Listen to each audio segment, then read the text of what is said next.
ថ្ងៃនេះថ្ងៃទី28ខែ5ឆ្នាំ2025ហើយក្រៃរបស់យើងគឺនៅដដែលទេនៅដដែលធំតាណាទេខ្ញុំមិននេះទៅក៏ផ្លាស់ទឹកហ្នឹងបងផ្លាស់ទឹកបានផ្លាស់ទឹកម្សិលមិញផ្លាស់ទឹកម្សិលមិញទឹកស្អាតប៉ុន្តែយើងផ្លាស់បានតែប្រហែលថ្ងៃផ្លាស់បានតែត្រឹមពី3ថ្ងៃទឹកល្អដដែល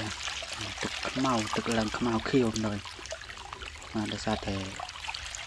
វាស៊ីច្រើនវាជុះច្រើនដែរបង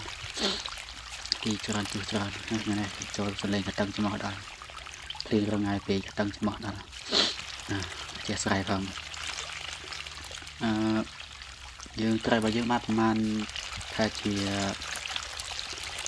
33ថ្ងៃហើយបាន33ថ្ងៃហើយបានខែ3ថ្ងៃចឹងដល់ចាំមើលបន្តទៀតតើវាដល់ដំណាក់កាលណាប្រហែលខែបានប្រមូលផលអញ្ចឹងណាតាមពិតទៅវាត្រូវ3ខែយើងប្រមូលផលបានដែនកូនកាត់មកដែនកូនកាត់អាមេរិក3ខែត្រូវប្រមូលផលបានប៉ុន្តែដល់ពេលនេះកន្លែងណាខ្លះក៏ធំ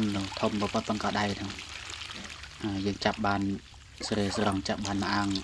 30ត្រីអាងណាក៏40ក៏មានដែរផុតពេលនោះទូចដែរនេះចូលលក្ខណៈថាមនុស្សវិញទើក្រិនណាក៏ធំណាក៏ទូចណាសឹងតែនឹងទូចចឹងមុនបងប្អូននឹងមូលហេតុអីមកពីគេបង្កាត់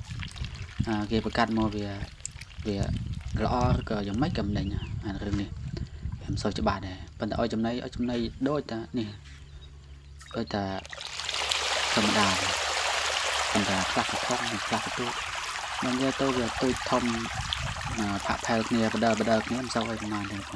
ប៉ុន្តែខ្លះនៅប្រប៉ាន់ប៉ុនកូនដែរខ្លះទូចចឹងកូនដែរកូនក្មេងទៀតហើយខ្លះនឹងប្រប៉ាន់ក៏ដែរ7-8ត្រី1គីឡូហើយនេះឆ្ងល់កន្លែងនេះមានតែរមមូលហេតុមិនឃើញចំណែកអយចាំមើលតទៅទៀតទៀតនេះចាំមើលដល់2ខែបាទ2ខែនេះវាធំប៉ុណ្ណាហើយគឺតាមណាទាំងអស់គ្នាអូនិយាយឡាលួលហើយចាំមកផងហ្នឹងហើយសង្ឃឹមថាបងប្អូនជួយតាមដានទាំងអស់គ្នាគ្រប់គ្រងផងបាទដោយសារតែនេះជាលើកដំបូងបាទជាលើកដំបូងហើយដែលរៀនចិញ្ចឹមត្រីដែងចាំមើលតទៅទៀតមកមូលផលបានមកសានេះក៏តទៅមុខទៀតក៏ជាយ៉ាងម៉េចនឹងដាក់វិញ